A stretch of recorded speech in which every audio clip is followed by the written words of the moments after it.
हम लोग जो यहाँ साथी हैं जन स्वराज के या मेरे साथ जो काम करने वाले लोग हैं उनको ध्यान रखना चाहिए कि इतने लोगों को यहाँ कमरे में बैठाकर और कभी लाइन नहीं है, कभी फैन नहीं है, ये हमारे लोगों की गलती है। उसके लिए माफ़ी चाहते हैं आपसे।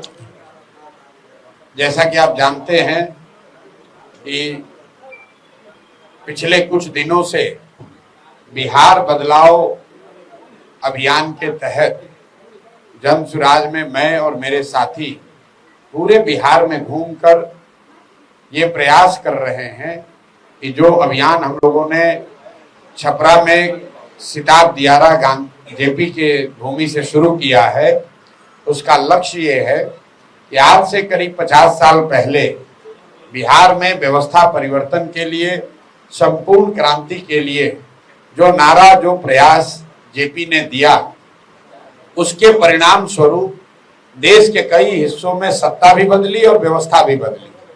लेकिन बिहार जहां से ये आंदोलन की शुरुआत हुई थी उसकी स्थिति कमोवेश वही बनी हुई है जो 70 के दशक में थी।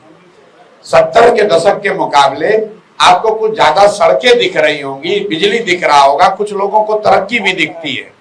लेकिन जब मैं ये कह रहा हूं कि स्थिति वही है जो 70 में थी, इसका मतलब ये है कि 70 के दशक में भी देश का सबसे गरीब, सबसे पिछड़ा, सबसे ज्यादा अशिक्षित, सबसे ज्यादा बेरोजगारी पलायन वाला राज्य बिहार ही था। और आज 50 वर्ष के बाद, सारी सरकारों के प्रयास के बाद, सामाजिक न्याय के नारे के बाद, सारे संघर्ष के बाद आज भी देश का सबसे गरीब और पिछड़ा राज्य बिहार ही है। ये बात हम लोगों ने पिछले 4-5 वर्षों में बताई है। सिर्फ ये नहीं बताया कि बिहार में समस्या क्या है, ये भी बताया कि इस समस्या से निकलने का रास्ता, उपाय क्या हो सकता है। जब लोगों को बात समझ में आई कि भाई ये भी एक तरीका है जिससे बिहार में एक नया विकल्प बन सकता है, नई व्यवस्था बन सकती है, तो बहुत बड़ी संख्या में लोग उस विचार को सुनकर, उस प्रयास को समझकर उससे जुड़े, जिसका नाम है जन स्वराज। और 2-2.5 साल मैं खुद पैदल चल के हर गांव में गया। करीब 5000 गांव में हम लोग पैदल गए, साथियों ने अपनी ओर से ताकत लगाई। उसके परिणाम स्वरूप 2 अक्टूबर 2024 को इस पूरे प्रयास को दलगत स्वरूप दिया गया, जिसका नाम जन स्वराज पार्टी है। और 2 अक्टूबर के बाद से पिछले 5-6 महीने में पूरी ताकत उस दल के संगठन को बनाने और उसके विस्तार में लगाया गया है। आज मैं आपको बहुत विश्वास और दावे के साथ कह सकता हूं कि बिहार में राजनीतिक संगठन के तौर पर जन स्वराज से बड़ा संगठन कोई भी दल नहीं है। ये संभव है कि बहुत सारे लोग जो जन स्वराज में जुड़े हैं वो सक्रिय नहीं है, बहुत वो विजिबल नहीं है। ये भी संभव है कि वो इतने बड़े नाम नहीं है जो आपको ध्यान आपका आकर्षित करे। लेकिन अगर संख्या के हिसाब से देखेंगे तो 1 करोड़ लोगों ने मिलकर इस दल को बनाया था। उसके बाद से हर महीने करीब 3 से 4 लाख लोग बजाबता 10 रुपया सदस्यता शुल्क देकर इसका प्राथमिक सदस्य बन रहे हैं। और आज ये संख्या, जन स्वराज परिवार की संख्या करीब 1 करोड़ 25 लाख के आसपास है। इतने लोग पूरे बिहार में जन स्वराज से जुड़े हैं। हम लोग का मानना है कि ये लोग बदलाव की चाहत रखने वाले लोग हैं। ये वो लोग हैं जो पिछले 30 वर्ष से विकल्प के अभाव में लालू के डर से भाजपा और भाजपा के डर से लालू को जो वोट देने की परिपाटी है, उससे निकलकर एक ऐसी व्यवस्था को बनाने में अपना हिस्सेदारी चाहते हैं जिसमें जाति पाति नहीं, हिंदू मुसलमान नहीं, 5 किलो अनाज नहीं, मंदिर मस्जिद नहीं, 400 रुपया के पेंशन के नाम पर समाज को न बांटा जाए, बल्कि यहाँ पर आमूल चूल परिवर्तन की एक व्यवस्था की जाए, जिसमें बिहार में बच्चों के लिए पढ़ने के लिए देश में सबसे अच्छी सुविधा बने। बिहार में अगले 1 साल में, इसको ध्यान रखिए, 1 साल में मजबूरी में किया जाने वाला पलायन निश्चित तौर पर रोक दिया जाए। और यहाँ के बुजुर्गों को जो 60 वर्ष से ज्यादा उम्र के हैं, जिन्होंने पिछले 30-35 साल अपनी पूरी जवानी, अपना बचपन बिहार की कुव्यवस्था की वजह से बर्बाद जिनका हो गया, कम से कम 60 वर्ष से ज्यादा उम्र होने पर वो एक इज्जतपूर्ण जिंदगी जीत सके, इसके लिए उनको 2000 रुपये महीने की व्यवस्था जरूर की जाए। इसी संकल्प के साथ इस अभियान को शुरू किया गया है और अभी बिहार बदलाव यात्रा के तहत मैं हर विधानसभा क्षेत्र में कम से कम 2 छोटी सभा कर रहा हूं। उसी के तहत कल हम लोगों ने औराई में एक सभा की और दूसरी सभा सीतामढ़ी में पुपरी में थी। आने वाले समय में आप ऐसी सभाओं की संख्या को बढ़ते हुए देखेंगे। इन सभाओं के जरिए लोगों को एक बार फिर से जन सुराज की क्या परिकल्पना है, ये विचार क्या है, गरीबी से निकलने का रास्ता क्या है, लोगों को मैं फिर से याद दिलवा रहा हूं, उनको संकल्पित करवा रहा हूं। इस अभियान में भी वोट नहीं मांगा जा रहा है। हम ये नहीं कह रहे कि जन सुराज को वोट दीजिए। लोगों को एक ही संकल्प दिलाया जा रहा है कि वर्षों की आपकी बदहाली एक झटके में 5 महीने में खत्म हो सकती है अगर आप ईमानदारी से 2 ही काम करना है। जो जिन नेताओं ने बिहार को लूटा है, वो नेता चाहे आपके जाति का हो या धर्म का, दल का हो या गांव का, उसको वोट नहीं देना है। इन सभाओं में लोग 2 ही संकल्प ले रहे हैं। पहला संकल्प कि जिन नेताओं ने बिहार को लूटा है, वो चाहे हमारे जाति का हो, धर्म का हो, गांव का हो, दल का हो, उसको हम लोग वोट नहीं देंगे। और दूसरा संकल्प हम लोग ले रहे हैं कि पहली बार बिहार में लोग, हर एक व्यक्ति अपने अपने बच्चों के लिए, अपने बच्चों के शिक्षा और रोजगार के लिए वोट करेगा। इस बार हम लोग को दूसरा कोई विषय नहीं चाहिए। पहले बच्चों की शिक्षा और रोजगार हो जाए तो हम लोग बाकी चीजों की चिंता करेंगे। मैंने आगे बढ़कर ये भी कहा है और आपके माध्यम से मुजफ्फरपुर की धरती पर इसको दोहरा रहा हूं कि चाहे कोई भी प्रक्रिया हो, उसमें गलती हो सकती है। तो अगर जन सुराज का जो उम्मीदवार होगा वो अच्छा व्यक्ति नहीं है, अगर उससे बेहतर व्यक्ति कोई दूसरे दल से खड़ा है, मैं जन सुराज का अगुवा होने के बावजूद कैमरे पर लोगों से अपील कर रहा हूं कि अगर जन सुराज से भी कोई गलत व्यक्ति खड़ा हो जाए उसको वोट मत दीजिए।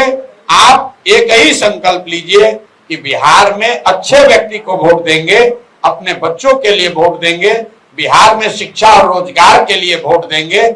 यही संकल्प को फिर से घर घर जाकर पहुंचाने के लिए बिहार बदलाव यात्रा हमने शुरू की है। सभी साथियों के सहयोग से आप देख रहे हैं कि ये कारवां बढ़ रहा है, लोगों को भीड़ दिख रही है। मुझे लोगों के आंखों में वो आशा दिख रही है, वो विश्वास दिख रहा है कि शायद बिहार की भी किस्मत अब 5 महीनों में बदलने वाली है। शायद बिहार में भी जिन्होंने सारी विश्वास खो दिया था, जिसका होप खत्म हो गया था, जिन लोगों ने मान लिया था कि बिहार में कुछ नहीं हो सकता है, उसको भी अब ये भीड़ दिखा रही है कि नहीं, हम लोग जातियों में बटा हुआ समाज हमको मानता है, लेकिन जब अपने बच्चों की बात आएगी, जब बच्चों की शिक्षा रोजगार की बात आएगी, जब बिहार के सम्मान की बात आएगी, तो हम लोग सारे एक हैं और बिहार के बच्चों के भविष्य के लिए सब मिलकर एक नई व्यवस्था बनाएंगे। आपका जो इसमें सवाल है, आप सवाल कर सकते हैं। बहुत बहुत धन्यवाद।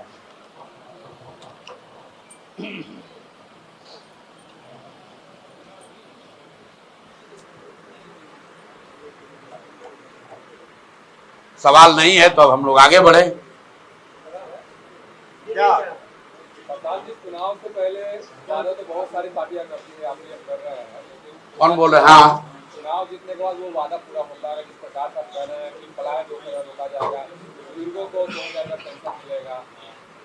मेरे भाई, आप कितने दिन से पत्रकारिता करते हैं हमको मालूम नहीं है, लेकिन अगर आप मुजफ्फरपुर में पत्रकार हैं तो मुजफ्फरपुर में कम से कम 1 महीने तो मैं गांव-गांव पैदल चला हूं और यहाँ की सभाओं में मैं क्या कहता हूं आप जरा जाकर उसको भी सुनिए।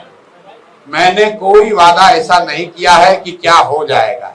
हम तो भाषण की शुरुआत में ही कहते हैं कि अगर आप मेरे बात पर भरोसा करके वोट करोगे तो जैसे आपके साथ पहले धोखा हुआ है वैसे मेरे साथ भी धोखा हो सकता है। लेकिन अगर आप सही रास्ते पर चलकर वोट करोगे, हम तो मन से कहते हैं जिसको वोट देना है दो, क्योंकि बिहार में लोगों की लोकतंत्र की जो समझ है उस पर धूल जम गया है। लोकतंत्र में इसका महत्व नहीं है कि वादा तेजस्वी यादव कर रहे हैं कि प्रशांत किशोर कर रहे हैं। लोग वोट मोदी को दे रहे हैं कि जन स्वराज को दे रहे हैं। महत्व इस बात का है कि आप वोट किस बात के लिए दे रहे हैं। वोट अगर आप मंदिर बनाने के लिए देंगे तो आपके बच्चों के लिए पढ़ाई नहीं होगा। वोट अगर आप जाति के जनगणना के लिए देंगे तो आपके बच्चों के लिए रोजगार नहीं होगा। वोट अगर आप बिजली के लिए देंगे तो बिहार में तरक्की की बात नहीं होगी, खाली बिजली का एक बल्ब लटकेगा। तो ये बात समझाई जा रही है। अगर पत्रकार होने के नाते 2 बरस 3 बरस देखने समझने के बाद आपको ये पता ही नहीं चला कि जन स्वराज का विचार और प्रयास क्या है, इसीलिए तो बिहार को सुधारने में इतनी मेहनत करने की जरूरत है। आप खुद को पत्रकार बता रहे हैं, दिन रात अपने को राजनीतिक विषयों पर चर्चा करने का पुरोधा बने हुए हैं, और आप ये भी नहीं ध्यान दे रहे हैं कि हम लोग कह क्या रहे हैं। जो कह रहे हैं उस पर सवाल कीजिए, जो नहीं कह रहे हैं अपने दिमाग में बनाए हुए हैं उस पर सवाल मत कीजिए। क्या सीतामढ़ी में आप गए थे रेप पीड़िता से मिलने के लिए, क्या पुराने भी जाएंगे? सीतामढ़ी में कल रात में गया था। नागपुर में जो घटना हुई है, विभत्स घटना हुई है, एक 11 साल की बच्ची के साथ 4 या 5 लोगों ने गलत काम किया। उसको बुरी तरीके से, विभत्स तरीके से उसकी हत्या कर दी गई है। उनसे मिलने गए थे। जहां तक बात कुर्नी की है, जिस दिन घटना हुई है उसी दिन पीएमसीएच में सबसे पहले जन स्वराज के लोग ही पहुंचे थे। उस बच्ची के घर उसी दिन यहाँ राज्य के जिले के सारे साथी गए, राज्य के लोग गए, जन स्वराज के अध्यक्ष गए, हम लोग राज्यपाल से मिले, और आगे हम लोग कल परसों में ये निर्णय भी कर रहे हैं, आपस में बैठ रहे हैं। ये जो रोजाना की घटना हो रही है, कुर्नी की घटना जो है, वो सिर्फ रेप का मामला नहीं है, वो स्वास्थ्य विभाग की लापरवाही का मामला है। तो हम लोग ये तय करने जा रहे हैं कि इसके लिए जो मंगल पांडे जो यहाँ के स्वास्थ्य मंत्री हैं, सबसे पहले मंगल पांडे के खिलाफ आवाज प्रशांत किशोर ने उठाई है। हमने ये कहा है कि ये वही आदमी है, जब स्वास्थ्य मंत्री थे तब कोविड हुआ था, और हमने देखा था कि कोविड के दौरान बिहार के लोगों की, यहाँ की स्वास्थ्य व्यवस्था की की कमियों की वजह से क्या दुर्गति हुई थी। फिर यही आदमी बना हुआ है मुख्यमंत्री। जो कुर्नी की जो बच्ची थी वो 4 दिन तक यहाँ पर एनएमसीएच में रही। फिर जब उसको पटना रेफर किया गया है तो वहां पर लोग बता रहे हैं कि एम्बुलेंस में वो 4 से 6 घंटे तक वेट करती रही, वहां पर उसको एडमिशन नहीं मिला। तो मुझे लगता है कि जो दोषी हैं रेप के, उनको तो वो लोग गिरफ्तार हुए हैं, कानून के हिसाब से उन पर कार्रवाई होनी चाहिए, लेकिन सबसे बड़ी कार्रवाई उन लोगों पर भी होनी चाहिए जिनकी वजह से उस बच्ची को चिकित्सीय सुविधाएं नहीं मिली, उसको जो सुविधा मिलनी चाहिए तो नहीं मिली, जिसकी वजह से उसकी जान गई। तो निश्चित तौर पर जन स्वराज ने दल के तौर पर भी और हम लोग व्यक्तिगत तौर पर भी मंगल पांडे को बर्खास्त किए जाने के या उसके इस्तीफे की मांग कर रहे हैं। अगर ये नहीं हुआ तो जन स्वराज इसको आगे बढ़ाएगा, आंदोलन के तौर पर बढ़ाएगा। और आपको मालूम है, अगर हम इस विषय को हाथ में लेंगे तो हम सिर्फ कैमरा के लिए काम नहीं करते हैं, हम लोग उस परिवार से बात कर रहे हैं। अगर वो लोग लड़ाई लड़ना चाहते हैं, अगर वो लोग ये मानते हैं कि बिहार के स्वास्थ्य विभाग के पीएमसीएच के लोगों की गलती की वजह से उस बच्ची की मृत्यु हुई है, तो हम लोग जन स्वराज परिवार पूरी ताकत के साथ उनके साथ खड़ा होगा और मंगल पांडे को काम करना मुश्किल कर देंगे, उनका घेराव करेंगे, उनसे सवाल जवाब करेंगे। उनको ये बताना पड़ेगा कि क्यों ये गलती हुई, और अगर गलती हुई तो इसकी जिम्मेवारी तय की जानी चाहिए, वो अभी तक क्यों नहीं हुई है। प्रशांत किशोर जी, सांभवी चौधरी ने आपसे सीधा आपको मैदान में आने की बात कही है समस्तीपुर से, और उन्होंने सीधा आपको चैलेंज। सबके बातों का जवाब देना जरूरी नहीं है। रह गई बात समस्तीपुर की, तो भाई जन स्वराज और प्रशांत किशोर समस्तीपुर से अकेले नहीं 243 सीट पर चुनाव लड़ रहे हैं। जिसको जितना दम है, जिनका नाम ले रहे हैं उनको, उनके पिताजी को, उनके पिताजी के नेता को, जिसको जितना दम है। हम तो हरनौत में गए, और वहां पर उनके गांव में घुस के बताया कि यहाँ पर भी तुमने अपने लोगों के साथ कुछ नहीं किया है, अपने लोगों को कुछ उनके लिए विकास के लिए काम नहीं किया है। तो प्रशांत किशोर और जन सुराज के लोग किसी से डरने वाले नहीं है। जिसको दम हो वो आए और क्षेत्र में आजमा ले। ना हम राघोपुर जाने से डरते हैं, ना हरनौल कल्याण बिघा जाने से डरते हैं, ना सिवान में जाकर लोगों को बताने में घबराते हैं कि मंगल पांडे किस तरह के स्वास्थ्य मंत्री हैं और लोग उनके बारे में क्या सोचते हैं। अच्छा, दलित है इसका भी उन्होंने आरोप लगाया कि दलित हूँ इसलिए मुझे प्रताड़ित करने का प्रयास किया जा रहा है। भाई देखिए, ऐसा है, ये विक्टिमहुड दूसरे पर जाकर खेलिएगा।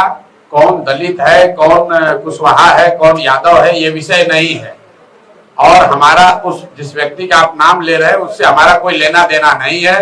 उनके पिताजी के बारे में हमने बताया कि ये टुटपुंजिया नेता है, कांग्रेस के अध्यक्ष थे बिहार में, और उस पार्टी के पीठ में छुरा घोंप के मंत्री बनने के लिए तब कांग्रेस छोड़कर ये आदमी आकर जदयू में शामिल हुए।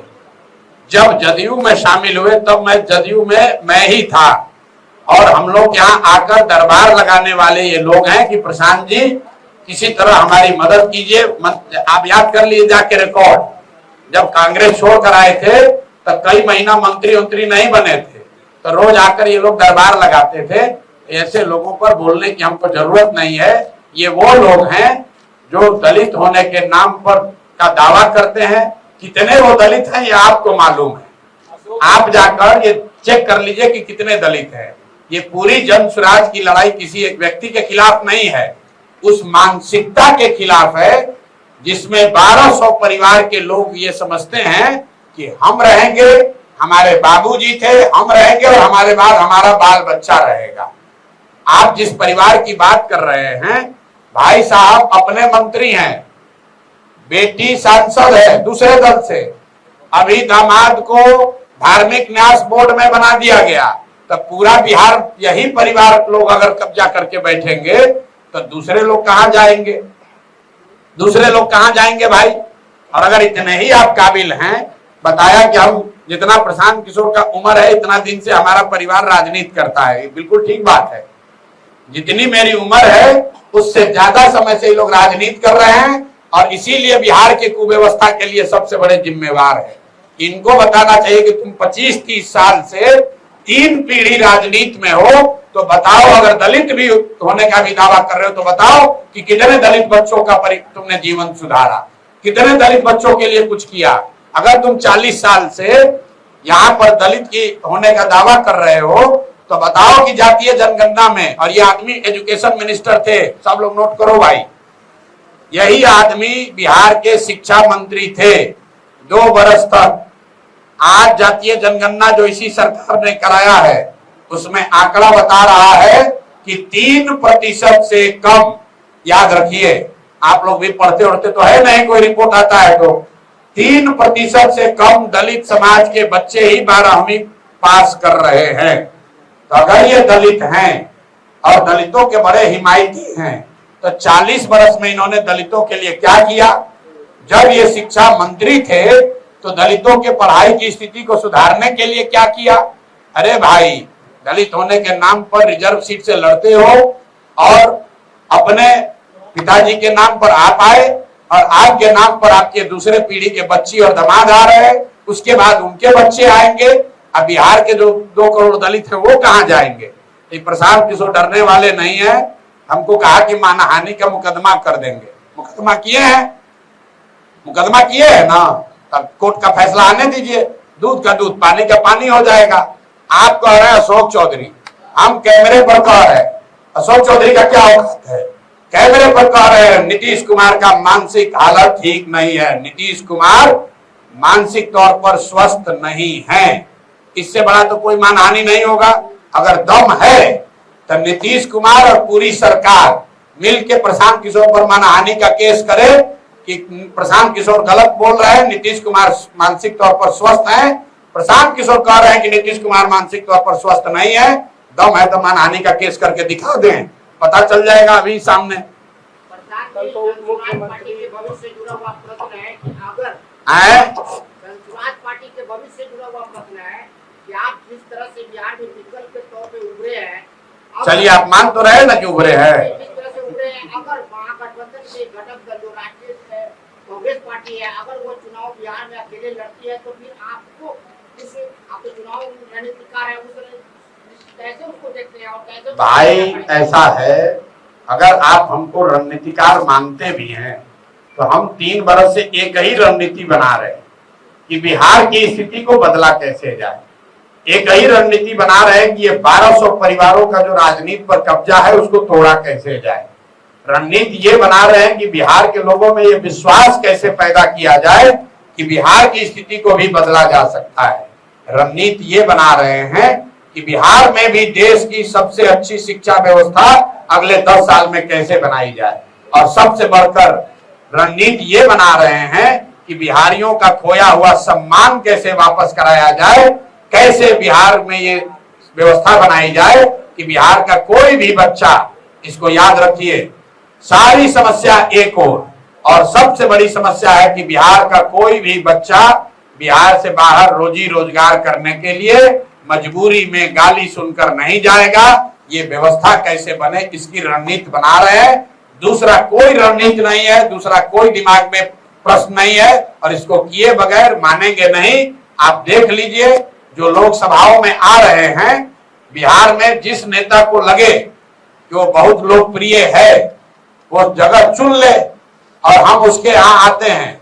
बिना सुरक्षा के आते हैं, बिना सिपाही के आएंगे, बिना हवलदार के आएंगे। उसके क्षेत्र में उससे बड़ी संख्या में लोगों को इकट्ठा करके अगर नहीं दिखाया तो आप बता दीजिएगा कि नहीं भाई, जनसुराज की कोई ताकत नहीं है। कांग्रेस अगर अकेली चुनाव लड़ती है, अरे भाई, कांग्रेस बिहार में कोई दल ही नहीं है, पिछलग्गू दल है। कांग्रेस का बिहार में क्या वजूद है? 30 वर्ष से जो पार्टी लालू जी का झोला ढो रही है, लालू जी की तबीयत खराब हुई तो अब तेजस्वी का झोला ढो रहे हैं, उस दल की आप बात करते हैं। कांग्रेस की बिहार में क्या हैसियत है?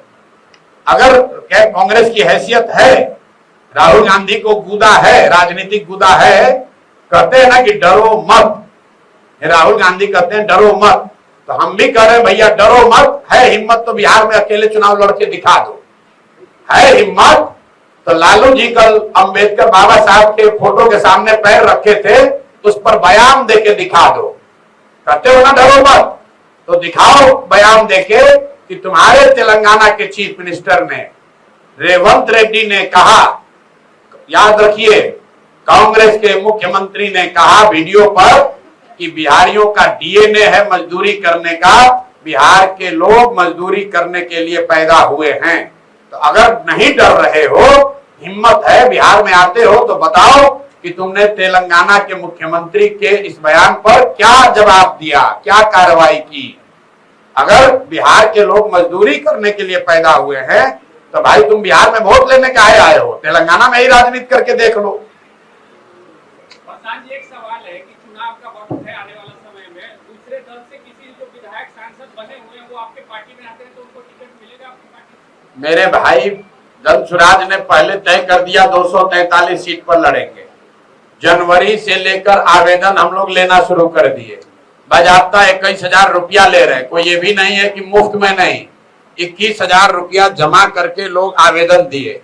जो आवेदक है वो पर टेबल के नीचे नहीं, कमरे में बात के आधार पर नहीं, अपने क्षेत्र में फोटो, बैनर, पोस्टर लगाया है, उस पर लिखा है संभावित उम्मीदवार जनसुराज। क्यों कराई गई है व्यवस्था? ताकि क्षेत्र की जनता देखे कि कौन लोग हैं जो जनसुराज से उम्मीदवार हो सकते हैं। जब सर्वे हो रहा है, हम खुद जा रहे हैं, संगठन के साथी उसमें जुड़े हैं, वो बता रहे हैं कि भैया ये जो 5 आदमी घूम रहा है, इसमें कौन सबसे अच्छा व्यक्ति है। जिसको जनता सबसे अच्छा बताएगी, वो चाहे कमजोर हो या मजबूत हो, लड़ेगा वही जो जनसुराज का हिस्सा है। 2-4 कहीं अपवाद हो जाए उसकी बात नहीं है, लेकिन 243 में 90% लोग वही चुनाव लड़ेंगे जो पहले चुनाव नहीं लड़े हैं, किसी राजनीतिक व्यवस्था से नहीं जुड़े रहे हैं, और जनसुराज के इस विचार को, प्रयास को घर घर पहुंचाने में कमदा लगाए हैं। इतना बात तो बिहार में सब आदमी जानता है कि बिहार में किसी के पास इतना संसाधन, इतना दम नहीं है कि वो प्रशांत किशोर और जनसुराज के ईमान को खरीद सके। तो जनसुराज में टिकट वही पाएगा जिसको जनता चाहेगी, ये बिल्कुल स्पष्ट आप मान लीजिए। अगर आप ये वीडियो YouTube पर देख रहे हैं तो हमारे चैनल को सब्सक्राइब करें और बेल आइकन को दबाना ना भूलें। अगर आप Facebook पर ये वीडियो देख रहे हैं तो हमारे पेज को लाइक करें।